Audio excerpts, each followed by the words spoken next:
આજની ખાસ ચર્ચામાં કોટક લાઈફ ઇન્સ્યોરન્સના head of equity Hemant Kanawala આપણી સાથે જોડાઈ ગયા છે અને સાથે મારા સહયોગી વિક્રમ પાઠક પણ છે. તો હેમંત સર, આપની ચર્ચાને શરૂઆત કરીશું. તો જે રીતે અત્યારે આપણે છેલ્લા 1-1.5 વર્ષમાં નવા રોકાણકારોએ જે ફક્ત તેજી જોઈ છે, એમના માટે આ વોલેટિલિટી ખમવી થોડીક મુશ્કેલ બની ગઈ છે, કારણ કે નવા ઇન્વેસ્ટર્સ ખાસા જોડાયા છે છેલ્લા 1.5 વર્ષમાં. તમે કઈ રીતે મૂલવી રહ્યા છો અત્યારના માર્કેટના ટ્રેન્ડને અને શું સલાહ હશે એમને?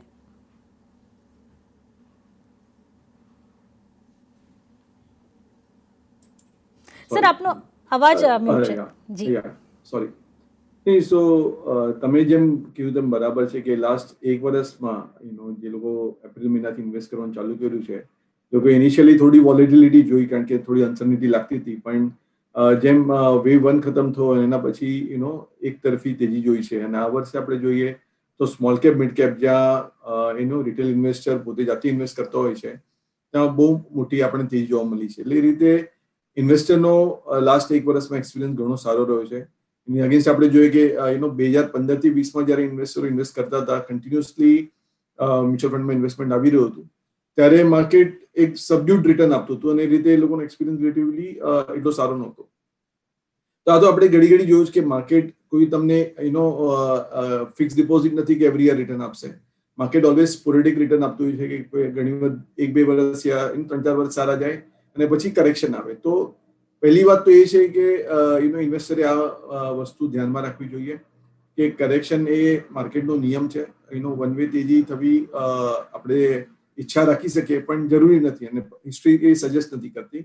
તો તમે જ્યારે ઇન્વેસ્ટ કરો ત્યારે તમારે એ ટાઈપના કંપનીમાં ઇન્વેસ્ટ કરવું જોઈએ જ્યાં તમને જો કરેક્શન આવે 20%, 30%, તો તમે કમ્ફર્ટેબલ છો એને હોલ્ડ કરવા માટે. એવું નહીં થવું જોઈએ કે ઘણી વખત, બીકોઝ અત્યારે મોમેન્ટમ બહુ હાઈ છે અને તમને ઘણી બધી ટિપ્સ આવતી હશે અને અને ઘણી વખત આપણે જો ઇગ્નોર કરીએ તો એ સ્ટોક લખવા તો 3 મહિનામાં ડબલ પણ થઈ જતો હશે. એટલું મોમેન્ટમ અત્યારે સારું છે. પણ તમારે કેરફુલ રહેવું જોઈએ. થોડું પોતાનું સ્ટડી કરો, યા તો એડવાઇસ પણ લો તો એવા લોકોને એડવાઇસ લો જે બ્રોકર લોકો જેનું રિસર્ચ બેઝિસ હોય એના પર એ લોકો રિકમેન્ડ કરતા હોય, ત્યાં જ રોકાણ કરે. તમે આને અગર બાય ચાન્સ ટ્રેડિંગ કરતો હો તો એને ટ્રેડિંગ રીતે જ રાખજો. ઘણી વખત શું થાય કે આપણે ટ્રેડિંગ તરીકે પોઝિશન લઈ અને ભાવ ઘટવા માંડે તો એ ઇન્વેસ્ટમેન્ટ થઈ જાય. એ ભૂલ નહીં કરવી જોઈએ, કારણ કે પછી જયારે ઘટે ત્યારે અત્યારે એવું લાગે કેટલું ઘટી શકે, પણ આપણે જોયું કે પાસ્ટમાં જયારે કરેક્શન ને બેર માર્કેટ આવતો હોય ત્યારે સ્ટોક અડધા પણ થઈ જતો હોય છે. અને જો એમાં કંપનીના ફંડામેન્ટલ સારા ન હોય તો પછી ઓર પણ તકલીફ આવી શકતી હોય છે. ભાવ ઘણી વખત પાછા નથી આવતા. તો એ રીતે ધ્યાનમાં રાખવું જોઈએ કે અત્યારે તમારો યુનિવર્સ વાઇડ છે અને જો તમારે સારા એવા પૈસા બનતા હોય ટ્રેડિંગમાં યા શોર્ટ ટર્મ ઇન્વેસ્ટિંગમાં, તો એને તમે એમાંથી થોડો નફો બાજુ રાખીને આઈધર મ્યુચ્યુઅલ ફંડમાં યા તો ઘણી સારી લાર્જ કેપ કંપનીઝમાં એ બદલી નાખવું જોઈએ, એટલે કે તમારો એક લોંગ ટર્મ પોર્ટફોલિયો પણ ક્રિએટ થાય. સો અત્યારે પૈસા બની રહ્યા છે, એમાં પાર્ટિસિપેટ કરવું બધી સારું લાગતું હશે, પણ તમે તમારી રીતે એમાંથી એક્ઝિટ કેવી રીતે કરશો એ પણ ધ્યાનમાં રાખવું જોઈએ, કારણ કે દુનિયામાં થોડા હેડવિન્ડ્સ બની રહ્યા છે. હવે ક્યારે પ્લે આઉટ થશે આપણને ખબર નથી, પણ એ સામે જયારે કરેક્શન આવે, અને એ કરેક્શન કદાચ 3-6 મહિનાનું જ હોય ને પછી પાછું રન ચાલુ થઈ શકે છે, પણ ઘણી વખત આપણે એ કરેક્શનમાં આપણી પોઝિશન નીકળી જાય, કારણ કે આપણું ઇધર લિવરેજ વધારે છે તો આપણે એ કંપની વાસ્તે શ્યોર નથી. તો એ સામે તકેદારી રાખવી જરૂરી છે.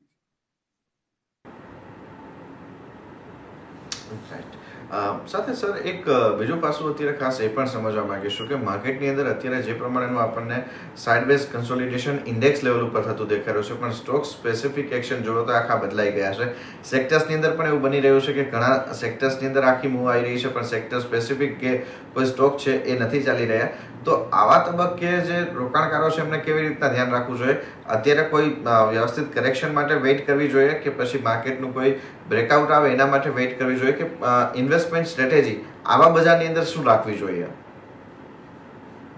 આપણે ઇન્વેસ્ટમેન્ટની વાત કરીએ તો ટિપિકલ ટાઈમ હોરાઇઝન એટલીસ્ટ 3 થી 5 વર્ષનું છે. 5 વર્ષ પ્લસ જ હોવું જોઈએ ઇક્વિટી પર, કારણ કે નિયર ટર્મ ઓલવેઝ ડિફિકલ્ટ હોય છે, અનસર્ટન હોય છે. આપણને લાગે કે બધું બરાબર છે ત્યારે ખરાબ થઈ જાય, અને લાસ્ટ યર આપણને લાગતું હતું કે ઘણા બધા પ્રોબ્લેમ છે ને ત્યાંથી નવો બુલ માર્કેટ ચાલુ થઈ ગયું. સો ઇન્વેસ્ટમેન્ટ કરવું હોય તો માણસે ગ્રેજ્યુઅલ અપ્રોચ રાખવું જોઈએ, અને જેમ મેં કીધું કે તમારે સાઉન્ડ કંપનીઝમાં ઇન્વેસ્ટ કરવું જોઈએ. તમારો એક લાર્જ કેપ અને મિડ કેપ વચ્ચે બેલેન્સ રાખવું જોઈએ. તમે બધું મિડ કેપ ને સ્મોલ કેપમાં ઇન્વેસ્ટ નથી કરી શકતા, કારણ કે જ્યારે કરેક્શન આવે ત્યારે એમાં વધારે ડીપ આવે છે. લાર્જ કંપનીઝ કે એ લોકોએ ઘણા ઇકોનોમિક સાયકલ્સ જોયા છે અને હર સાયકલમાંથી એ લોકો સ્ટ્રોંગ થઈને બહાર આવ્યા છે. એટલે દેટ્સ વાય એ લોકોના વેલ્યુએશન થોડા મહેંગા હોય છે અને માર્કેટ કેપ પણ મોટું હોય છે, પણ તમને સ્ટેડી રિટર્ન મળશે, પણ સારું રિટર્ન મળશે. તો આપણે જોઈએ કે લાસ્ટ જે 1-1.5 મહિનાથી જે કરેક્શન છે, તો માર્કેટમાં જે 2018-20 એક ફેઝ હતો, ત્યાં એવું હતું કે સ્મોલ કેપ અને મિડ કેપ, અને not only small cap mid cap, નિફ્ટીમાં આપણે જોઈએ તો જે લોઅર કેપ કંપનીઝથી આ મેટલ સેક્ટરમાંથી એ બધામાંથી પૈસા નીકળીને અમુક જ કંપનીઝમાં જતા હતા. તો ત્યાં જે અમુક બેંક્સ અને જે લાર્જ કંપનીઝ હતી એમાં ઇન્વેસ્ટમેન્ટ બહુ હેવી થઈ ગયું હતું. Banks, IT companies, across the sector. પણ જે ટોપ 10માં હતું, એક રેશિયો ગણીએ તો કે ટોપ 10 નું વેટ 60% પણ ઉપર જતું રહેલું નિફ્ટી 50માં, વિચ હિસ્ટોરિકલી હાયર લેવલ પર છે. અને ત્યાંથી પાછું ઘટવા માંડે, જે અત્યારે પાછું ઘટીને 58% જેટલું થઈ ગયું છે. અને આની બેન્ડ બ્રોડલી જોઈએ ને આપણે 50 થી 60% રેન્જમાં ચાલતો હોય છે. તો અગર નીચેની તરફ જોઈએ તો હજુ પણ સ્કોપ છે કે માર્કેટ બ્રોડન થઈ શકે, લાસ્ટ કેપમાંથી પૈસા નીકળતા રહેશે, અને એટલે તમને નિફ્ટીમાં એટલી મુવમેન્ટ નહીં દેખાય, પણ બ્રોડર માર્કેટમાં મુવમેન્ટ થતી રહી શકે એવું પોસિબલ છે. પણ સજેશન એ છે કે તમે જ્યારે સ્મોલ કેપ ને મિડ કેપમાં ટોટલી જતા રહો તો ત્યાં આપણને ઘણી વખત મેનેજમેન્ટ ક્વોલિટીની અશ્યોરન્સ નથી હોતી. જ્યારે એટલીસ્ટ નિફ્ટી કંપની હોય, એમાં પણ જે લોઅર વેટ હોય, એટલીસ્ટ આપણને ખબર છે કે they are normally sound management હોય છે, એમાં નોર્મલી બિઝનેસ સાયકલ વધારે પ્લે આઉટ કરે છે. તો તમને મેનેજમેન્ટ કન્સર્ન ઓછી હોય છે. ટાઈમ ટુ ટાઈમ એમ પણ આવતી હોય છે. એવું નથી કે કંપનીઝ નીકળીને મેનેજમેન્ટ કન્સર્ન આવી છે લાસ્ટ સાયકલમાં. એવું નથી કે બધી જ કંપની સારી હોય, પણ એટલીસ્ટ યુ કેન સે કે 50માંથી એટલીસ્ટ 45-46 કંપની તો ઘણી સારી મેનેજમેન્ટ ક્વોલિટી હશે. પણ જ્યારે લોકોને બિઝનેસ સાયકલ ખરાબ હોય ત્યારે એ લોકોનું અંડર પરફોર્મન્સ હોય, અને તમે એ યુનિવર્સમાં જોઈ શકો છો કે ત્યાં એટલીસ્ટ મેનેજમેન્ટ, કારણ કે મેઇન શું છે કે બિઝનેસ તો ઉપર નીચે થઈ શકે છે અને દેટ ઇઝ અ કોલ. પણ જ્યારે તમારું મેનેજમેન્ટનો કોલ રોંગ જાય ત્યારે companies sometime never come back. કારણ કે કોર્પોરેટ ગવર્નન્સનો ઇશ્યુ આવે પછી ઇન્વેસ્ટરનો ફેથ કોઈ દાડો પાછો આવતો નથી. ત્યારે કોઈ પણ સેક્ટર હોય કોઈ દાડો પરમેનન્ટલી જતું નથી. એના સાયકલ્સ હોય, પાછું આવે, અને વેલ્થ ક્રિએટર્સ નથી પણ હોતા ઘણા, પણ એટલી સાયકલિકલ રેલી તો એટલી એમાં આવી શકે. સો એડવાઇસ એ છે કે હમણાં કદાચ ફેઝ હજુ થોડો ટાઈમ ચાલતો રહેશે, કારણ કે ઇન્વેસ્ટમેન્ટનું પર્ટિક્યુલર એફઆઈનું જોઈએ તો એ લોકોનું ઇન્વેસ્ટમેન્ટ ઘણું હેવી વેટ ટોપ 10 તરફ જ હતું. ને હવે જેમ એ કંપનીઝ પરફોર્મ નથી કરી રહી માર્કેટમાં, લોકોનો બિઝનેસ તો હજુ પણ સારા કરી રહ્યા છે, પણ વેલ્યુએશન મોંઘા હતા અને હવે માર્કેટ બ્રોડન થઈ રહ્યું છે, તો એમાંથી પૈસા નીકળીને નીચેની તરફ જઈ રહ્યા છે. એટલે આપણને આજે માર્કેટમાં બ્રોડ રેલી દેખાઈ રહી છે, જે ફેઝ કદાચ ચાલુ રહેશે હજુ પણ માનવું છે. પણ એમાં તમે એકદમ નીચે નહીં જાઓ, દેટ ઇઝ ધ અમારી એડવાઇસ છે. તમે નિફ્ટીમાં ટોપ 100 કંપનીઝમાં પણ જે અંડર પરફોર્મ કરી છે, જેનું વેટ ઓછું છે, જેનું બિઝનેસ ઊંચું છે, તમે ત્યાં પણ ઇન્વેસ્ટમેન્ટ કરી રહ્યો છો, કારણ કે એ બધા પણ એટલીસ્ટ મેનેજમેન્ટ સારું છે, બિઝનેસ સારા છે, તો ત્યાં તરફ જોવું જોઈએ એવી અમારી સલાહ છે. ત્યારે ચેમન સર, તમે હાલના દિવસોમાં જોયું હશે કે જે આઈપીઓ માર્કેટ બઝિંગ છે, પ્રાઇમરી માર્કેટ જેને આપણે કહીએ, ખાસું બઝિંગ છે, અને ત્યાં એટલા જ સારા તમે જો રોકાણકારો આગળ આવીને ઇન્વેસ્ટ કરી રહ્યા છે, જે રિસ્પોન્સ એમને મળી રહ્યો છે. પણ અત્યારે ન્યૂ એજ બિઝનેસીસ જે રીતે આવી રહ્યા છે માર્કેટ્સમાં, એને તમે કઈ રીતે મૂલવી રહ્યા છો? શું રોકાણ કરવાની સલાહ હોય? આપણે કોઈ જનરલ સ્ટેટમેન્ટ તો ના મારી શકીએ, પણ આઈપીઓ આવવા એ માર્કેટની બહુ હેલ્ધી નિશાની છે. આપણે જોઈએ કે યુએસએમાં પણ જે લાસ્ટ 10 વર્ષનું બુલ માર્કેટ આવ્યું, એ ત્યારે જ્યારે 2000-2010માં ગૂગલ ને બધી કંપની લિસ્ટ થયેલી. કારણ કે જ્યારે નવી કંપની આવે એ નવા ઇકોનોમીને ડાયરેક્ટ કરતી હોય છે. આજે આપણે બિયોન્ડ પણ જે ઓલ્ડ બિઝનેસીસ જે કહેવાય એમાં પણ કદાચ એક્સાઇટમેન્ટ આવી શકે, પણ ફાઇનલી આપણી ઇકોનોમી ઓલવેઝ ઇવોલ્વ થતી હોય છે, નવા બિઝનેસીસ આવતા હોય છે, અને એમાં રોકાણ કરવાની ઓલવેઝ ઇન્વેસ્ટ કરવાની ઈચ્છા હોય છે. જે 95માં આપણે ટેલિકોમ અને આઈટી સેક્ટર જોયેલું, તો ત્યાં એક નવું મોટું બુલ માર્કેટ ક્રિએટ તો ઓબ્વિયસલી પછી ઘણી વખત એક્સેસીસ થઈ જાય, પણ એક નવી ઓપોર્ચ્યુનિટી ઇકોનોમીમાં આપતી હોય છે, અને ત્યાં ઓબ્વિયસલી રોકાણ કરવાની જવાની ઈચ્છા હોય છે. તો આ જે ન્યૂ એજ ઇકોનોમી છે એમાં ઓલરેડી પ્રાઇવેટ ઇક્વિટીનું ઇન્વેસ્ટમેન્ટ હતું, હવે પબ્લિકમાં આવી રહી છે, અને એક્સાઇટમેન્ટ છે. હવે એના વેલ્યુએશન જોવા પડે, પણ as a prospect I think so તમે બાસ્કેટ ગણો, ઇન્ડિવિજ્યુઅલ કંપની પર કમેન્ટ કરવું મુશ્કેલ છે, પણ as a basket I think so એમાં પોટેન્શિયલ રહેવાનું છે. કારણ કે આજે આપણી ઇકોનોમી એ તરફ જઈ રહી છે, મોર સર્વિસ ઓરિએન્ટેડ. એ લોકો જોબ્સ નવી ક્રિએટ કરી રહ્યા છે, અને બધા અલગ અલગ રીતનું કામ કરી રહ્યા. તો આપણે એક સ્ટાન્ડર્ડ જેકેટ ના કરી શકીએ કે આ બધું આવી રીતે જ છે, પણ એમાં એક્સાઇટમેન્ટ રહેશે અને પોટેન્શિયલ પણ રહેશે. પણ અત્યારે તો લાગે કે કારણ કે આપણે ટ્રેડિશનલી પ્રોફિટ જોવાની આદત છે, કંપનીઝમાં કેશફ્લો જોવાની આદત છે, જ્યારે આ બધી કંપનીઝમાં કદાચ પ્રોફિટ ને કેશફ્લો ઘણા વખત સુધી નહીં આવી શકે, તો ઇન્વેસ્ટરે એ સમજવું જોઈએ કે આમાં રિસ્ક તો વધારે છે, અત્યારે એન્ટાયર એક્સાઇટમેન્ટ એટલે છે કે આવી બધી કંપનીઝે યુએસએ ચાઇનામાં ઘણી બધી વેલ્થ ક્રિએટ કરી લાસ્ટ 10-15 વર્ષમાં, અને ઇન્ડિયામાં હવે લિસ્ટિંગ પહેલી વાર થઈ રહ્યું છે, તો ઓબ્વિયસલી એક્સાઇટમેન્ટ છે કે આ બધું પણ કરી શકે. અને એમાં ત્યાં સુધી તમારો રિસ્ક એપેટાઇટ છે ને તમે સમજી શકો કે આમાં મોટું નુકસાન પણ થઈ શકે છે, કારણ કે કેશ ફ્લો નથી, રાઈટ? આજે ફાઇનલી આપણી પાસે કેશ ફ્લો હોય તો આપણે ડેફિનેટ સ્ટેટમેન્ટ મારી શકીએ કે કંઈ પણ હોય ઇવેન્ચ્યુઅલી ભાવ હોવો જોઈએ. અત્યારે આ બધું અઝમ્પશન એ છે કે એનું ફ્યુચરમાં સારું થશે, એનું 5 વર્ષે 10 વર્ષે પૈસા બનશે, તો એમાં અત્યારે એ રીતે કેવું મુશ્કેલ છે. પણ ઇન્વેસ્ટરનો ઇન્ટરેસ્ટ ઘણો જ સારો છે, અને મેં જેમ કીધું તેમ કે લોકો ચાઇના અને અમેરિકન એક્સપિરિયન્સ પરથી એવું અસેસમેન્ટ છે કે આમાં પણ over the time wealth creation opportunity છે. નિયર ટર્મ ઇન્ટરેસ્ટ બહુ છે અને કદાચ એક્સેસ થઈ શકે છે, જેવી રીતે આપણે આઈટીમાં જોયું. આઈટીમાં પણ આપણે જોઈએ કે ઓવર ધ 10 વર્ષ 15 વર્ષ ઇવન હાઈ ભાવથી પણ એ લોકો રિટર્ન આપ્યા છે, કારણ કે બિઝનેસ સારો કરી રહ્યો. તો આમાં પણ તમારું હોરાઇઝન લાંબુ હોવું જોઈએ, એવી અમારી સલાહ છે. તમે અત્યારે કદાચ ટ્રેડિંગ ગેઇન્સ મળી પણ શકે લિસ્ટિંગમાં, પણ એ ઈચ્છાથી તમારે વધારે રોકાણ નહીં કરવું જોઈએ. તમારે વિચારવું જોઈએ કે આમાં મારે 5-10 વર્ષ ઇન્વેસ્ટમેન્ટ રાખવું પડશે અને એક લિમિટેડ કેપિટલ નાખો, કારણ કે એમાં કેશ ફ્લો નથી. એ ધ્યાન રાખવું જરૂરી છે. પણ બીજા બધા ઘણા આઈપીઓ આવે છે, ઘણી સારી કંપનીના છે, લોકો બહુ સ્ટેબલ છે, અને ઘણા બધા એ કંપનીઝે ઘણું સારું રિટર્ન આપ્યું લાસ્ટ 1 વર્ષમાં, અને હજુ પણ એક્સાઇટમેન્ટ રહેશે. અને એ માર્કેટ માટે બહુ હેલ્ધી સાઇન છે, કારણ કે નવા લિસ્ટિંગ થવા બહુ જરૂરી છે માર્કેટમાં, બુલ માર્કેટ સસ્ટેન કરવા માટે, કારણ કે ત્યાં જ લોકોનો પાછો ઇન્ટરેસ્ટ આવે છે. ઓકે સર, એની સાથે એક પાછું ખાસ એ સમજવા માંગીશું કે જે પ્રમાણે અત્યારે ગ્લોબલ માર્કેટ તરફથી આપણને ક્યુઝ મળતા દેખાઈ રહ્યા છે, અને ખાસ કરીને વૈશ્વિક બજારો પણ જે પ્રમાણેના આપણને એક લિક્વિડિટીના ફ્લોની અંદર હવે અટકતા દેખાઈ રહ્યા છે, તો ક્યાંક ને ક્યાંક હવે આપણે એ સિનારીઓ જોઈશું કે જ્યાં આપણે કદાચ અર્નિંગ્સ રિઝલ્ટ જે છે, કારણ કે લાસ્ટ Q4 સુધી આપણે જોઈએ તો બેઝ ઇફેક્ટ સાથેની અસર આપણને આવતી જોવા મળતી હતી. આ વખતના FY22ના Q1 થી આપણને વધારે એક સારું પિક્ચર આવતું દેખાશે કે જે ટ્રેડિશનલ બિઝનેસીસના ફ્રન્ટ ઉપર આપણને એક ગ્રોથ દેખાઈ રહ્યો હતો, એ એકચ્યુઅલ સેન્સમાં કેટલો આવી રહ્યો છે, અને એના આધાર ઉપર આપણને લાગે છે કે બજાર આપણને રિએક્ટ કરતા દેખાશે. સર્ટનલી, કારણ કે હજુ પણ લાસ્ટ યરનો જૂનનો બેઝ તો વીક હતો, એટલે એકચ્યુઅલ રિઝલ્ટ ઇફેક્ટ આપણને સપ્ટેમ્બરથી દેખાશે, કારણ કે જુલાઈમાં તો જૂન ક્વાર્ટરમાં તો લોકડાઉન રિઝનેબલી હતું, મે થી ખુલવા માંડેલું, પણ જૂન સુધી એટલી એક્ટિવિટી થઈ નહોતી, અને આ વખતે પણ લોકડાઉન હતું, પણ એના કરતાં ઓછું હતું. એટલે તમને ગ્રોથ તો દેખાશે યર ઓન યર તો, અને 2 યર જોવાનો મતલબ નથી, કારણ કે પાર્ટલી લોકડાઉન તો હતું આ પીરિયડમાં પણ, એટલે એ રીતે નથી. પણ મેઇન આઈ થિંક સો આ રિઝલ્ટ સિઝનમાં ઇન્વેસ્ટરનું ધ્યાન બેન્કિંગ સ્ટોક તરફ રહેશે, કારણ કે ત્યાં કઈ રીતની ઇફેક્ટ આવી રહી, કઈ રીતની ગાઈડન્સ આપી, કારણ કે જયારે એપ્રિલમાં રિઝલ્ટ આવ્યા, એ લોકો અનાઉન્સ કર્યા, ત્યારે હજુ ઇનિશિયલ હતું ને એ લોકોની ગાઈડન્સ હતી કે એટલો પ્રોબ્લેમ નથી દેખાતો. જ્યારે એ લોકોએ હમણાં ક્વાર્ટરલી અપડેટ પણ રિલીઝ કર્યું મહિનાના સ્ટાર્ટિંગમાં, ત્યાં પણ ગ્રોથ છે most of the large company માટે, અને પ્રોબ્લેમ નથી. પણ ઇન્વેસ્ટરનું ધ્યાન હશે કે તમને અસેટ ક્વોલિટીમાં કોઈ સ્ટ્રેસ દેખાય છે કે નહીં, કારણ કે ગ્રોથ તો એક રિઝનેબલ હતો, પણ અસેટ ક્વોલિટીમાં કોઈ જાતનું સ્ટ્રેસ દેખાય કે નહીં, એના પર એક એનું ધ્યાન રહેશે ઇન્વેસ્ટરનું. અને બીજી તરફ જે કન્ઝમ્પશન કંપનીઝ છે, કન્ઝ્યુમર કંપનીઝ છે, ત્યાં ડિમાન્ડ કઈ રીતે રિવાઇવ થઈ રહી છે એનું ગાઈડન્સ. તો રિઝલ્ટ કરતા મેનેજમેન્ટ કોમેન્ટ્રી પર વધારે ધ્યાન રહેશે એવું અમારું માનવું છે, કારણ કે રિઝલ્ટ તો આપણને ખબર છે કે ઇમ્પેક્ટેડ હશે ટુ સમ એક્સટેન્ટ, આપણે એટલું ધ્યાન નહીં. પણ હવે જે રીતે હવે સિચ્યુએશન નોર્મલાઇઝ થઈ રહી છે, તો ડિમાન્ડ પાછી આવી રહી છે કે નહીં એ ડિબેટ છે. પર્ટિક્યુલર કન્ઝ્યુમર કંપનીઝમાં એક મોટી એ ડિબેટ ચાલી રહી છે કે લાસ્ટ ટાઈમ જ્યારે લોકડાઉન ખતમ થયું ત્યારે બહુ બધી કન્ઝ્યુમર કંપનીનો ડિમાન્ડ આવેલી, અને તે વખતે શું હતું કે સપ્લાય રિસ્પોન્ડ નથી કરી શક્યું, એટલે પ્રાઇસિંગ પાવર સારો હતો કંપનીઝ પાસે.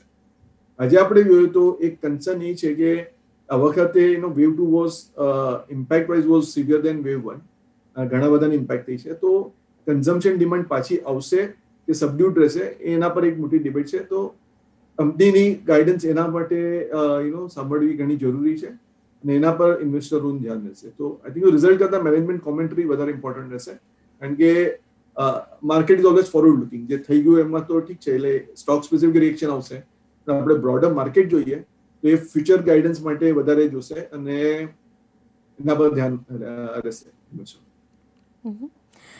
અત્યારે તમે પોર્ટફોલિયો કઈ રીતે મેનેજ કરી રહ્યા છો, કેટલું ડાયવર્સિફાઈડ રાખી રહ્યા છો, ક્યાં તમને લાગે છે કે વેટેજ વધારવું જોઈએ, કયા સેક્ટર પર, અને ક્યાં હવે વેલ્યુએશન્સ તમને મોંઘા લાગી રહ્યા છે?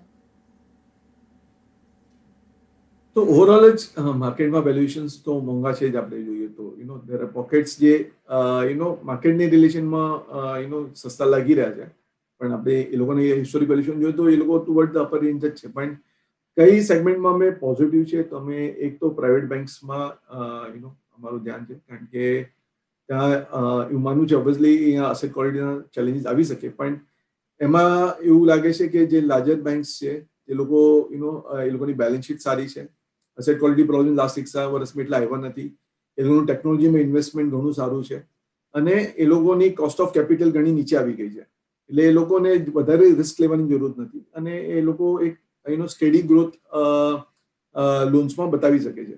તો એક પોકેટ સ્વીટ સ્પોટ લાગી રહ્યું છે કે જ્યાં આપણે 2-3 વર્ષના વ્યૂથી આપણે વિચારી શકીએ કે કમ્પાઉન્ડિંગ રિટર્ન તો આપણને મળશે. બીજી ઓપોર્ચ્યુનિટી અમને લાગે છે એ સિમેન્ટ સેક્ટરમાં છે, કારણ કે ગવર્મેન્ટનું ઇન્ફ્રાસ્ટ્રક્ચર તરફ ઘણું ફોકસ છે અને બીજી તરફ રિયલ એસ્ટેટ સેક્ટર પણ ઘણું સારું કરી રહ્યું છે. તો આ બે મેઇન ડ્રાઈવર હોય છે સિમેન્ટ ડિમાન્ડના, અને એની સામે એટલી કેપેસિટીઝ આવી નથી રહી, એટલે આપણે જોઈએ તો યુટિલાઇઝેશન માર્ચ મહિનામાં તો ઓલમોસ્ટ હિસ્ટોરિક હાઈ પર પહોંચી ગયેલું.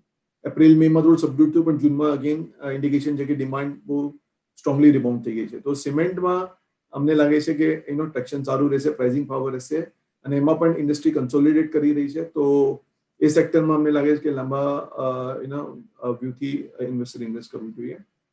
અને ત્રીજું સેક્ટર જે વેલ્યુએશનમાં થોડું મોંઘું લાગી રહ્યું છે પણ હજુ પણ અમે પોઝિટિવ છીએ, કેમિકલ સેક્ટર છે, સ્પેશિયાલિટી કેમિકલ્સ, કારણ કે એમાં અગેન એક્સપોર્ટ ઓપોર્ચ્યુનિટી ઘણી મોટી લાગી રહી છે અને ત્યાં આપણી કંપનીઝની મેનેજમેન્ટનું જે આપણે કહીએ કે રિસર્ચનું બેકગ્રાઉન્ડ છે તે હેલ્પ કરી રહ્યું છે. જે રીતે ફાર્મા સેક્ટરમાં આપણને લાસ્ટ ડિકેડમાં હેલ્પ કર્યું, હજુ પણ ફાર્મા સેક્ટર પણ સારું લાગે છે, પણ એ રીતે જ કેમિકલ સેક્ટરમાં પણ જે લોકોનો રિસર્ચ બેઝ છે તો એમાં એ લોકો ઘણું વેલ્યુએશન કરી રહ્યા છે અને એને લીધે એ લોકોનો પોટેન્શિયલ ઘણો સારો છે. જે આપણે ચાઇના +1 નો પોટેન્શિયલ કહીએ છીએ એમાં આઈ થિંક સો આ સેક્ટર ઘણું સારું ડિલિવર કરી શકે છે અને ગવર્મેન્ટનું પણ ફોકસ છે કે એમાં PLI સ્કીમ અનાઉન્સ કરીને કેવી રીતે પ્રમોટ કરવી. તો એ સેક્ટરમાં વેલ્યુએશન મોંઘા છે તો શોર્ટ ટર્મમાં કદાચ એનું રિટર્ન્સ ના આવે, પણ અમારો વ્યૂ હજુ પણ એમાં પોઝિટિવ છે.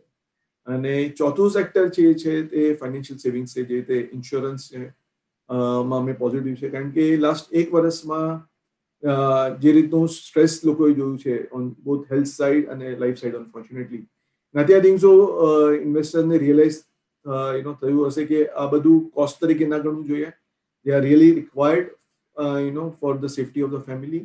અને આગળ જતા અગર નિયર ટર્મમાં ક્લેમ્સની કોસ્ટ આવી શકે છે, કારણ કે વેવ ટુ વોઝ સ્વિંગ, તો એટલે કદાચ નિયર ટર્મ રિઝલ્ટ બી રહી શકે છે, પણ અમારું માનવું છે કે લોંગ ટર્મમાં આ સેક્ટરનું પોટેન્શિયલ ઘણું સારું છે. સર, આ સેક્ટર્સની વાત થઈ રહી છે એમાં એક વર્ટિકલ ઉપર ખાસ આપનો વ્યૂ સમજવા માંગીશું એ છે પાવર સેક્ટરનું, અને એની સાથે સાથે આપણે જોઈએ તો જે પાવર ડિસ્ટ્રીબ્યુશન જનરેશનની સાથે જોડાયેલી કંપનીઝ છે, આ ફ્રન્ટ ઉપર આપનો વ્યૂ શું બની રહ્યો છે? કારણ કે આમાં આપણે સરકારી કંપનીઝની પણ એક મોટી એક્શન જોઈ રહ્યા છે અને એઝ વેલ એઝ પ્રાઇવેટ સેક્ટરના કંપનીઝ પણ એમના આખા જે કેપેક્સ સાયકલ્સ જે હતા એ પૂરા કરી દીધા છે. ડેટ પણ ઘણા બધા કંપનીઝ રિડક્શન કરી ચૂક્યા છે. ઇવન લોઅર ઇન્ટરેસ્ટ રેટનું રેઝ્યુમ છે એનો પણ એક બેનિફિટ થતો દેખાયો છે. આ સેક્ટર ઉપર આપનો શું વ્યૂ છે? તો આ સેક્ટર પર વ્યૂ પોઝિટિવ છે, કારણ કે ગવર્મેન્ટનું આ ફોકસ એરિયા છે. એ લોકોને વન ઓફ ધ એમ છે કે 2024 ઇલેક્શન જેની પહેલા most of the people should have 24/7 power, અને લીધે એ લોકોને સેક્ટરને સ્ટ્રેન્થન કરવું છે. એ લોકોને ખબર છે કે ખાલી બોલવાથી તો નથી થવાનું, પહેલા સેક્ટર સ્ટ્રોંગ હશે તો ઓટોમેટિક બધાને પાવર મળવા માંડશે અને પીપલ વિલ બી હેપી. એના માટે લોકોએ પે કરવું પડશે, તો એ લોકોનું ધ્યાન કન્ટિન્યુઅસલી એના પર છે કે કંપનીની બેલેન્સ શીટ કેવી રીતે સ્ટ્રેન્થન કરવી, SEBsને કેવી રીતે સ્ટ્રેન્થન કરવી. એના માટે મેઇન ઇલાજ છે કે તમારે જે પાવરની ચોરી થતી હોય છે ઘણા બધા ભાગમાં એ અટકાવવી પડશે, કારણ કે જ્યારે એ સ્લીપેજીસ થાય તો પછી તમે બીજા જે કન્ઝ્યુમર છે એને પે કરવું પડે, એને લીધે પાવરની કોસ્ટ બહુ હાઈ થઈ જાય અને એ લીધે ઇન્ડિયન કંપનીની કોમ્પિટિટિવનેસ પણ ઓછી હોય છે. એટલે એ રીતે ગવર્મેન્ટનું પ્રોબ્લેમ એટલો ગહેરો છે કે ગવર્મેન્ટ પાસે કોઈ ઇઝી સોલ્યુશન નથી, પણ ગવર્મેન્ટ આપણે જોઈએ તો લાસ્ટ 5-6 વર્ષથી કન્ટિન્યુઅસલી કંઈ ને કંઈ રિફોર્મ કરવાની ટ્રાય કરી રહી છે અને એને સ્ટ્રોંગ બનાવી રહી છે. અને આઈ થિંક ઘણા બધા મેજર લીધા છે. આઈ થિંક હવે સ્માર્ટ મીટર પર એ લોકોનું આઈ થિંક ફોકસ છે કે આપણે જો સ્માર્ટ મીટર ચાલુ કરશું પાવરની ચોરી ઓછી થશે અને એવરી વિલ સ્ટાર્ટ પેઇંગ. એ લોકોનું એક પ્રપોઝલ એ પણ છે કે આપણે શું પાવરની સબસિડી DBT તરીકે આપી દઈએ direct, so that then there is no ચોરી. અત્યારે શું છે કે એગ્રીકલ્ચરનો એક રેટ છે, રેસિડેન્શિયલનો એક રેટ છે અને કમર્શિયલનો અલગ રેટ છે. તો એને લીધે પાવર ચોરી થતી હોય. પણ જો તમે ડીબીટી નું મોડલ બરાબર ઇમ્પ્લિમેન્ટ કરી શકો તો પછી બધાનો એક જ રેટ લાગશે ને ચોરી નહીં થશે, અને જે લોકોને ગવર્મેન્ટને સબસિડી આપી હોય ડાયરેક્ટ એ લોકોના અકાઉન્ટમાં જતી રહેશે, so that they can also afford it. So એ રીતે રિફોર્મ્સ ઘણા સારા છે, પણ મેઇન શું છે કે આ સેક્ટરે 10 વર્ષમાં કંઈ રિટર્ન આપ્યું નથી, અને આજે એના લીધે 5 વર્ષમાં આમાં ઇન્વેસ્ટમેન્ટ ઘણું ઓછું થઈ ગયું છે. ત્યારે પાવર ડિમાન્ડ તો આપણી ઇકોનોમી જોડે સ્ટીલી વધતી ગયો છે 6-7%. એટલે એ રીતે વેલ્યુએશન સસ્તા છે, ઇન્વેસ્ટમેન્ટ નોંધું છે, એટલે ડિમાન્ડ સપ્લાય મિસમેચ ઘણી ઓછી છે. તો તમે એમાં આઈ થિંક સો ઇન્વેસ્ટ કરો એક્રોસ ધ સ્પેક્ટ્રમ, ઘણો સારો પોટેન્શિયલ છે. એમાં વેલ્યુ ઇન્વેસ્ટમેન્ટ પણ છે, અને ત્યારે અમુક ફ્યુચરિસ્ટિક બિઝનેસીસ પણ અવેલેબલ છે જેમાં આપણે ગ્રોથ જોઈ શકીએ. પણ overall I think so investor તરીકે સારું છે. ઓબ્વિયસલી આમાં તમારે એક્સપોનેન્શિયલ રિટર્ન એક્સપેક્ટ નહીં કરવા જોઈએ, બીકોઝ એ રીતે સેક્ટર બિહેવ નથી કર્યું, થઈ પણ શકે છે. કારણ કે બીજો એક ચેન્જ આવી રહ્યો છે કે લાસ્ટ 4-5 વર્ષમાં આમાં ESG ની પણ એક કન્સર્ન હતી કે ઇન્ડિયા ઘણું કોલ બેઝડ હતું અને ઘણા ફોરેન ઇન્વેસ્ટરને એમાં ઇન્વેસ્ટ નહોતું કરવું, પણ હવે એ લોકો ડાયવર્સિફાય પણ કરી રહ્યા છે. તો ઇન્ડિયાની લાર્જ કંપની બધી હવે રિન્યુએબલ પણ ઘણું બધું નાખી રહી છે. તો એ પણ એના લીધે ESG કન્સર્ન ધીરે ધીરે ઓછી થતી હશે, અને એના લીધે પણ ઇન્વેસ્ટમેન્ટનો ફ્લો આ બધા સેક્ટરમાં આઈ થિંક આવી શકે. તો ઓવરઓલ સેક્ટર પર વ્યૂ પોઝિટિવ. સર, આખરે હું જાણવા માંગીશ, કારણ કે ગ્લોબલી હોય કે આપણા ત્યાં હોય, ઇન્ફ્લેશન આ એક મોટો પ્રશ્ન હવે સામે બધા સેન્ટ્રલ બેન્ક્સ માટે ઊભો છે. જે રીતે યુએસના અત્યારે આપણે ઇન્ફ્લેશનના આંકડા જોયા કે આપણા ત્યાં આગળ હવે પોલિસી આવશે ત્યારે આરબીઆઈને વિચારવું પડશે કે કઈ રીતે એને કાબૂમાં કરવું. તમે આ સિચ્યુએશનને કઈ રીતે મૂલવો છો? તો આ ડિબેટ ઘણી જ સ્ટ્રોંગ છે કે ઇન્ફ્લેશન ટ્રાન્ઝિટરી છે, પરમનન્ટ છે.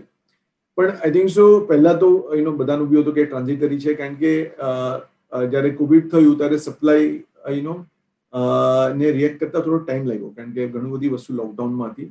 તો એક વ્યૂ હતું કે જેમ સપ્લાય આવવા માંડશે તો પછી ટ્રાન્ઝિટરી છે, અને પછી ધીરે ધીરે ઇન્ફ્લેશન નીચે આવવા માંડશે.